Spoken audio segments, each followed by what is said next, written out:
Welcome back to the Untitled Chapter. This is Mike, and I'm coming at you with another video. This time I want to talk to you about the KO oversized version of Blot, and this is the Power of the Primes Blot made by the Aoyi Mech company, who's making the Interstellar, and this is bloody roar. I got this at Show Z. You can get yours there too. I'll have a link in the description below. Let's get right into this.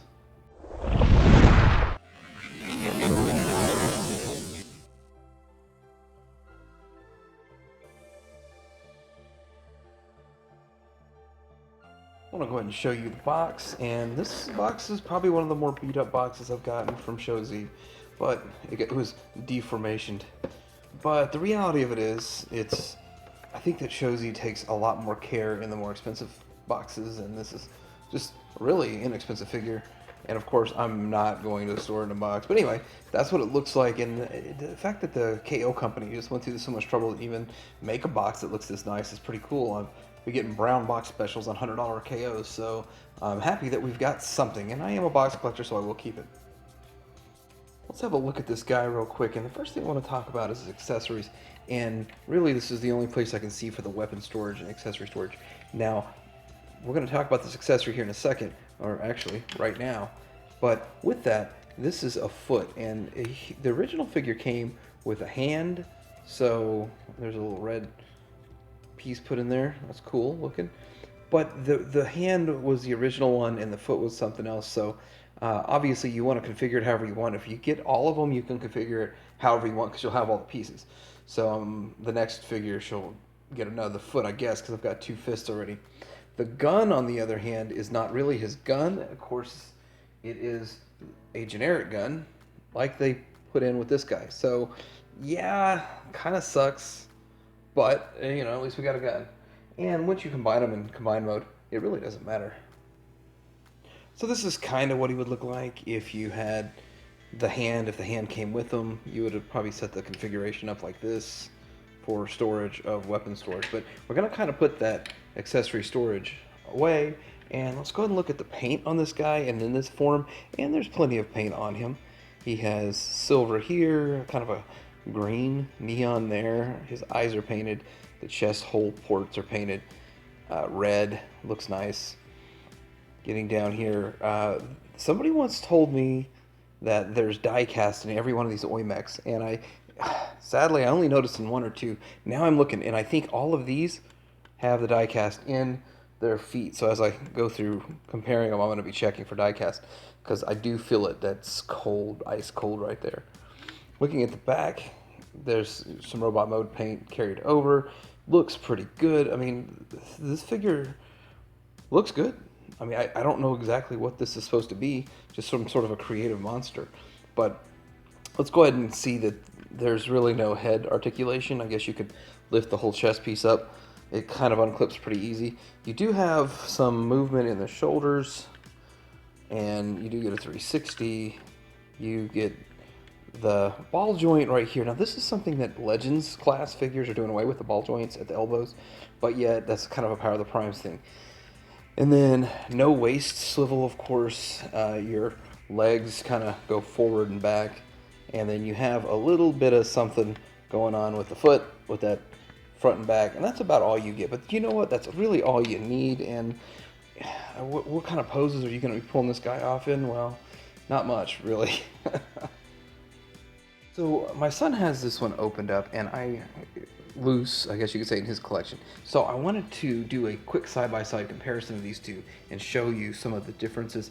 I'm noticing like the toes here are painted where this one didn't get painted, so I'm noticing kind of the cheaping out of it of Black Mamba, or people say this is Black Mamba, the Aoyi mech.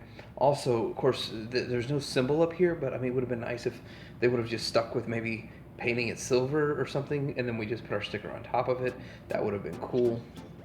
From the back, pretty much about the same. I do want to say this figure feels way tighter than this figure, but my son's been playing with this since Christmas, so I don't know how much his playing with it has made it loosen up, but this is so much tighter, and this one has a bit more flop to it.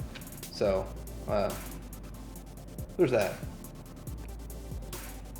Now, comparing all of these together, this is the G1, and it's just impressive how far we've come from G1 to the Power of the Primes, and now getting this in a Voyager scale, Voyager size. It's really awesome, really impressive. I really like the fact that we get this opportunity, and it looks really cool.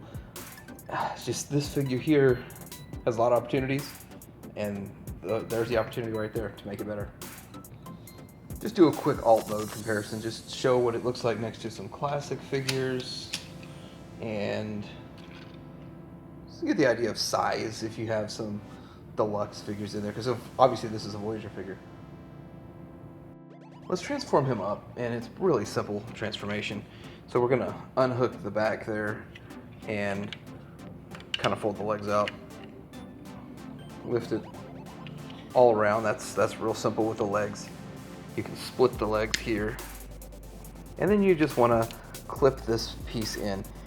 With all the other Aoyi mechs, the comments in the comment section are something should have been done with these legs. Like, since they're just copying the mold, they could have probably put a hinge here to where it rotates to the back, and I agree with that. Now, that's something that should have been done. If you're already don't have to do the engineering, why not just add one step or something? That's kind of something Wei Zhang does. Haven't seen that with this company yet. So anyway, let's move this up so we can see what's going on. So this piece here basically covered the head, and so you unclip it and fold it back, but you have a double hinge, so you got to make sure it's in there. It's in there good.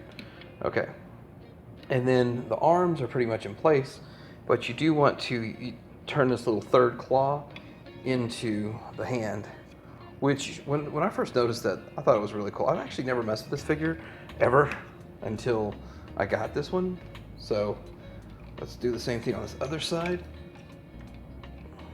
And there he is in robot mode. Wasn't that super easy? And it's super easy, and yet he looks really good all the way around, except for these little legs down here. Would have been nice if they would have done something with that. Guess we could fold that down however we want with that piece, but yeah, he looks good. Let's get in close here and look at that head sculpt, and the head sculpt looks nice. I mean, it's just a direct copy of the Power of the Primes one. All the paint that was in the other mode carried forward, but we also have more paint that's revealed now on his chest. The silver, it looks really good. With the purple, the two different shades of purple look nice. I'm a big fan of purple. Like, you can almost argue that's blue. There's the paint accents down here on the knees, and that looks good. You can still feel the die cast right there. And then on the back, really no extra paint. Articulation, the head moves around like it should. The shoulder 360, and you can go way past the 90. You do have the ball jointed elbows, everything you had before. This actually does have a waist swivel in this mode, and then you have the 90 both ways on the legs, all the way, not all the way out to the side though. Anyway, and 90 at the knee, thigh swivel, kind of like feel like you're going through a masterpiece.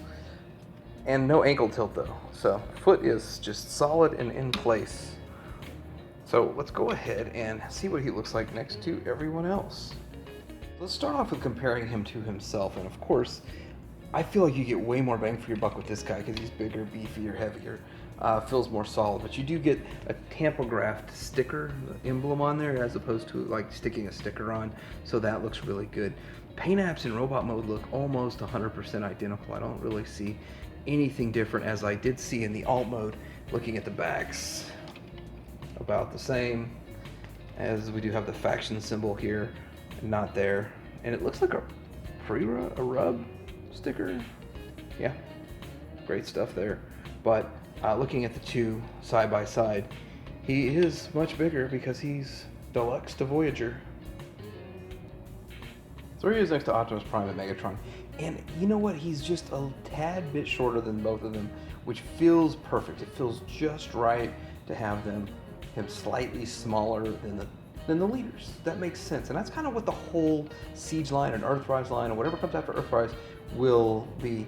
They all scale together. If it's made in that line, it scales sort of close to the Sunbow chart, and I like this better though. Like my Sunbow tells me that these guys need to be bigger. And here's how the team is shaping up so far. Looks pretty good. Definitely looks good. I like this one the most so far, and I knew I would. This guy actually surprised me, and Blot surprised me. Every one of these figures is pretty good. I didn't think very highly of this set. I mean, I had them, and my son has them, but as I'm getting them, I guess in the bigger size, I'm appreciating it a whole lot more. And a lot of people want to dog on Combiner Wars, and this is sort of a take on the Combiner Wars in the Power of the Primes line, but I think these are pretty good. And there he is next to some triple changers, and he fits right in with the Voyager scale. I mean, it looks like he was made to be Voyager, and that they intentionally made all these the same size, so I think it is the perfect scale.